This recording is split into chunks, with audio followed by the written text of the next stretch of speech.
सुनाओ Orient technologies limited अब देखिए 304 रुपए 45 पैसे पर क्लोजिंग होती हुई दिख रही है। बम्पर आईपीओ लिस्ट होता हुआ दिख रहा है। आईटी स्टॉक्स एक और बढ़ता हुआ हमारे मार्केट के अंदर।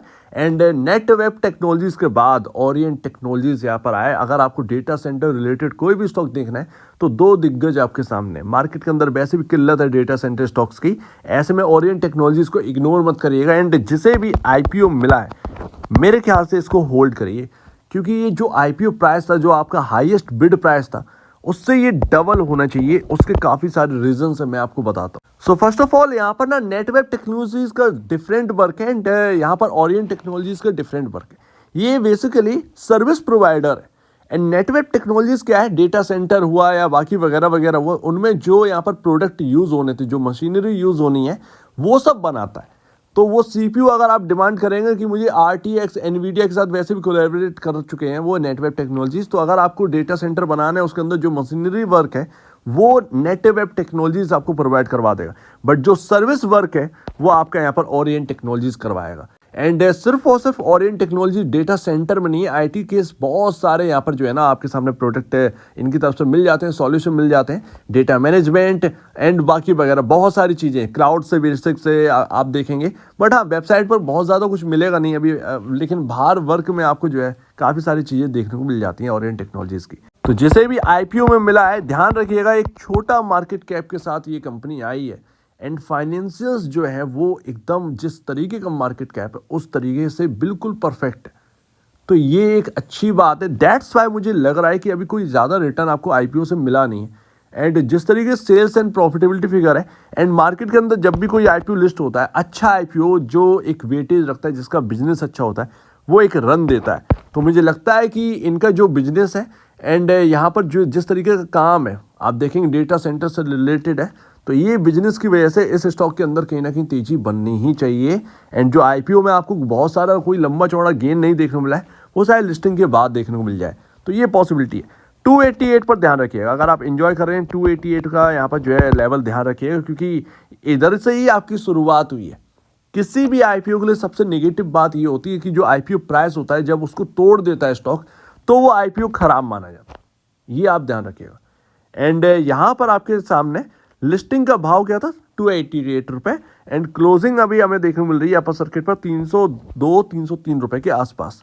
तो अभी आपके सामने जो एक इंपॉर्टेंट बेस है वो 288 रुपए बना हुआ है, तो इसको ध्यान में रखते हुए यहाँ पर काम करना है। एंड मार्केट कैप आप देखेंगे तो आज की डेट में 50% का जो आसपास का जो रिटर्न बन रहा है, उस हिसाब से मार्केट कैप आपका बनता है 1270 करोड़ के आसपास का। 1270 करोड़ के आसपास का कोई बहुत बड़ा मार्केट कैप नहीं है। मैं आपको रियल बताऊं तो 1270 करोड़ का मार्केट कैप कोई बहुत बड़ा मार्केट कैप नहीं है, वो भी डेटा सेंटर रिलेटेड कंपनी। जब इंडिया फोकस कर रही है डेटा सेंटर्स पर, तो ये कंपनी को इग्नोर नहीं किया सकता।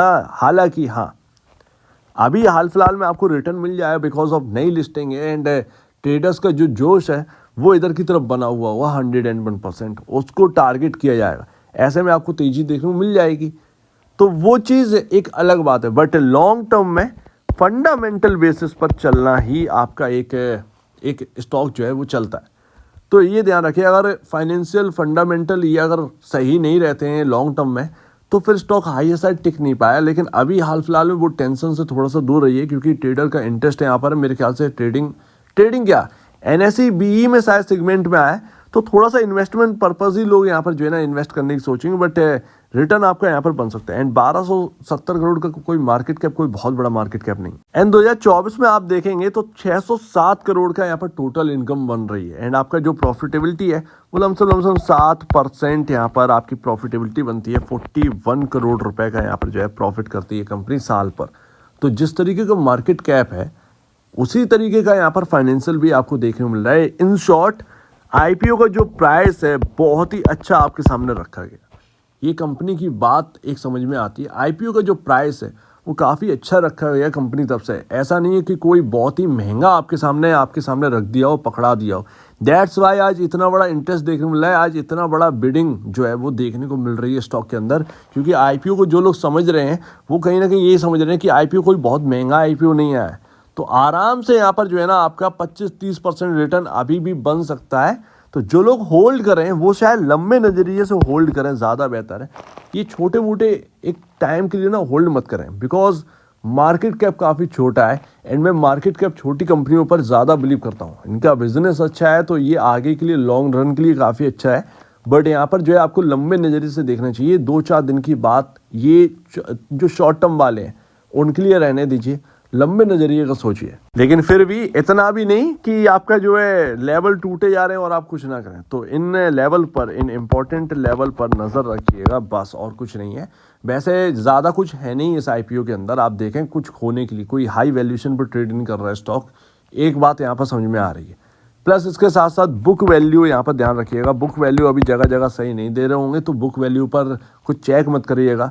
मैं ऑलरेडी आपके सामने 2-4 बार बता चुका हूँ, क्योंकि अभी जो एक कैलकुलेशन है वो होनी है, ठीक है ना। जगह जगह जो आपको जो स्टॉक स्क्रीनर देखने को मिल जाते हैं वो प्रोग्रामेटिक है, तो उसमें ना अभी पूरा डेटा आया नहीं है। आप बुक वैल्यू के हिसाब से जज करेंगे तो ठीक नहीं रहेगा। अभी कुछ दिन होने दीजिए, अपने आप ही 5 से 7 दिन में ये क्लियर हो जाता है बुक वैल्यू का। तो बुक वैल्यू से कुछ यहाँ पर जो है ना गलत मत कर दीजिएगा समझ कर। तो फिर भी मैं यहाँ पर यही कहूँगा कि आईपीओ का यहाँ पर जो है ना, जो आपका पैसा है आईपीओ में जो लगाया आपने 15,000 रुपये, देखिए वो कोई बहुत बड़ी रकम नहीं है और वो कोई बहुत छोटी रकम भी नहीं है। एक बात यहाँ पर क्लियर है, मेरे ख्याल से बहुत ज़्यादा बड़ा इन्वेस्टमेंट नहीं तो बहुत छोटा इन्वेस्टमेंट नहीं। जो आईपीओ आपने ले रखा है वो आप एक आराम से ऐसी कंपनी के अंदर एक लॉन्ग टर्म रख सकते हैं, कोई बहुत बड़ा पैसा नहीं है। तो ये एक लॉन्ग रन वाला स्टॉक है मेरे ख्याल से जिस तरह आईपीओ मिला है वो एक लंबे नज़रिए से देख सकता है। इस वजह से मैं कह रहा हूँ, क्योंकि एक ना एक जगह पर आपको जो है, ठीक है मार्केट अगर करेक्ट होता भी आगे चलकर, ये स्टॉक भी करेक्ट होता है, लेकिन इसका मतलब ये थोड़ी कि स्टॉक्स बेकार हो गए। स्टॉक्स हैं, कंपनी नहीं है ये, ठीक है ना। स्टॉक कंपनी का स्टॉक है, कंपनी तो अलग वर्क कर रही है, कंपनी के धंधे पर थोड़ी यहाँ पर जो है कुछ दिक्कत आई। स्टॉक मार्केट है, स्टॉक्स लिस्टेड है, वो ऊपर नीचे होते रहेंगे, उनका काम है ऊपर नीचे होना। तो ये एक अलग बात है, बहुत ही ध्यान से एनालिसिस कर यहाँ पर होल्ड करना है। एंड ऐसा नहीं कि मेरी बात सुन ली है, आप अपने ब्रोकर एंड एडवाइस से जरूर सलाह लीजिए। खुद की स्टडी करेगा उससे बेहतर कुछ भी नहीं, खुद की स्टडी करिए, वही आपको बता पाएगा कि आपको कितना लंबा रखना है। तो आप दीजिए मुझे वीडियो देखने के लिए बहुत धन्यवाद दोस्तों।